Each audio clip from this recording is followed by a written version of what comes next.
পদ্মার উজানের পানিতে তলিয়ে গেছে মাদারীপুরের বোরো ধানের ক্ষেত।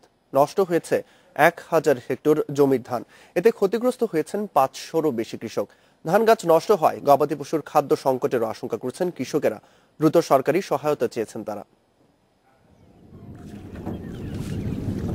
মাদারীপুরে গত কয়েকদিনে উজানের পানিতে তলিয়ে গেছে শিবচর উপজেলার পদ্মার তীরবর্তী চর জানাজাত, কাঁঠালবাড়ি, বন্দরখোলা ও মাতবরচর ইউনিয়নের বোরো ধান। তলিয়ে যাওয়া 1000 হেক্টর জমির বেশিরভাগ ধানই ছিল আধা পাকা। ফসল হারিয়ে দিশেহারা চরাঞ্চলের এসব কৃষক। এই ধানগুলা এইভাবেই নষ্ট হয়ে গেছে। এই কাটতে গেলে দেখা যায় পোষ দিয়ে ধানের গোড়া পোষ দিলে ধান উঠে এবারে পচে গেছে। এই আমরা পানিতে তলে গেছে ধান, সবকিছু আমরা সাহায্য চাই। ফসলের ক্ষতি হওয়ায় ঋণ পরিশোধ নিয়েও চিন্তিত হয়ে পড়েছেন কৃষকেরা। এগুলো তো আমরা ঋণ হয়ে করছি, কেউ কিস্তি উঠে করছি, কেউ ধরেন ব্যাপারের টাকায় করছি, কেউ ধরেন হালাত বরাদ করে করছি। আমাদের এগুলো তো পুরাটাই ক্ষতিগ্রস্ত হয়ে গেছে।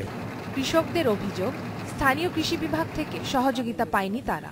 তবে অভিযোগ নাকচ করে উপজেলা কৃষি কর্মকর্তা জানিয়েছেন ক্ষতি কাটিয়ে ওঠার চেষ্টা চলছে। কৃষকদের এই ধানের জমিতে ব্যাপক ক্ষতি হবে বলে আশঙ্কা করা হচ্ছে এবং আমরা ইতিমধ্যে মাঠ পর্যায়ে ক্ষয়ক্ষতি নিরূপণ করার চেষ্টা করছি। ধান গাছ নষ্ট হওয়ায় গবাদি পশুর খাদ্য সংকটেরও আশঙ্কা করছেন কৃষকরা। ফসলের এ ক্ষতি পুষিয়ে নিতে ঋণের কিস্তি মওকুফ এবং ত্রাণ সহায়তায় সরকারের দ্রুত পদক্ষেপ আশা করছেন তারা। Independent news desk.